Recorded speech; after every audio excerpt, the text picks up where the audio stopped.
Bom, como você viu aí, a redação do Enem abordou os desafios para a formação educacional de surdos no Brasil.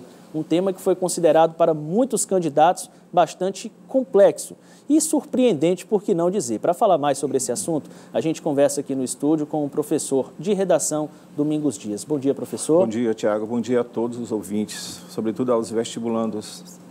Até aos professores, surpreendeu esse tema? De certo modo, sim, tá certo? Mas veja, primeiro é importante ressaltar esse aspecto de fiquei surpreendido porque essa não era a minha expectativa. Bom, de onde vem essa expectativa? Quem fomenta essa expectativa? Em geral, eu havia já feito, por sinal, um comentário para essa mesma emissora.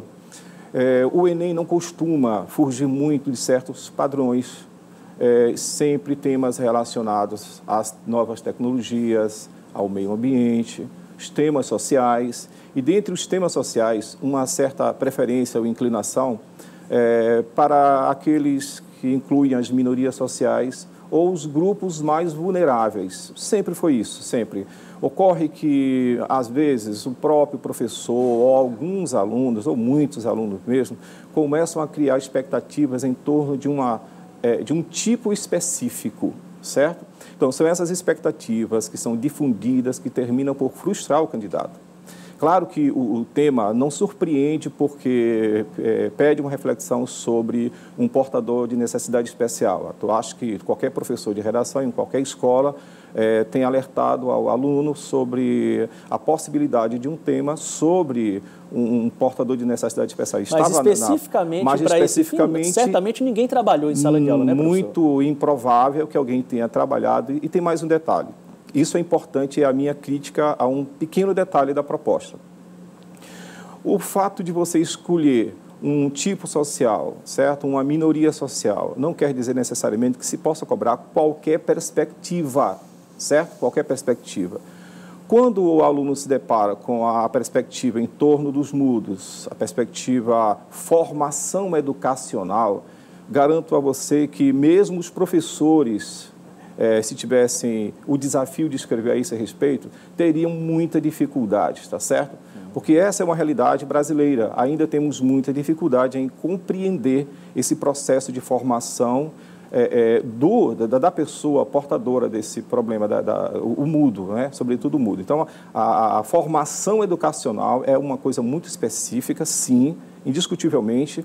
O tema é muito relevante porque faz com que a sociedade reflita sobre um segmento social que é muito marginalizado ainda hoje.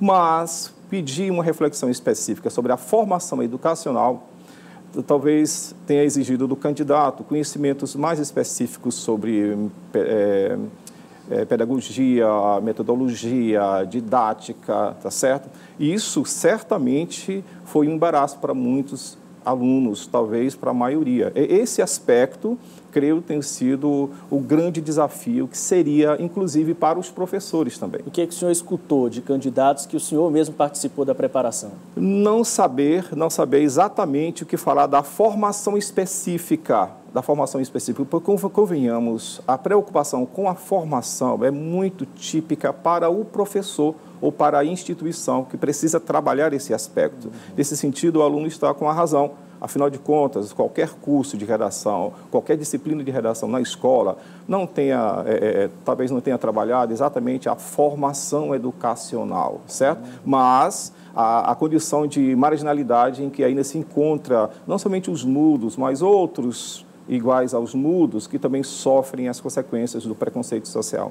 Nós tivemos também um aspecto relevante e até uma certa indefinição nas vésperas aí da aplicação da redação do Enem, que foi a história de zerar a prova daqueles candidatos que colocassem ali no seu texto algo que afrontasse os direitos humanos. Como é que o senhor viu isso?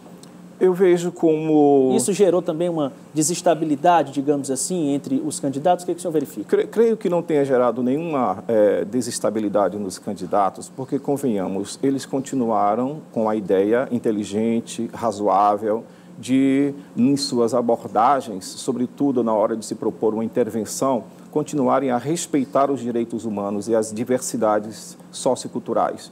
Creio que essa discussão tenha sido inoportuna e essas intromissões desnecessárias para o momento, tá certo? Para o momento. Creio também que um juiz, um desembargador, ou a própria ministra deveria, antes de mais nada, propor uma discussão entre os profissionais da área e não simplesmente, através de uma medida, tentar intrometer-se numa discussão que é bem do professor, do educador. Creio que o momento não foi oportuno, mas também não acredito que tenha atrapalhado em alguma coisa. Sempre bom respeitar os direitos humanos e essa é uma das missões mais elevadas da educação em qualquer parte do mundo. Quero agradecer ao professor Domingos Dias, professor de redação, que esteve aqui avaliando o tema proposto para a redação do Exame Nacional do Ensino Médio 2017. Muito obrigado, professor. Por nada, Tiago. Bom dia. Bom dia.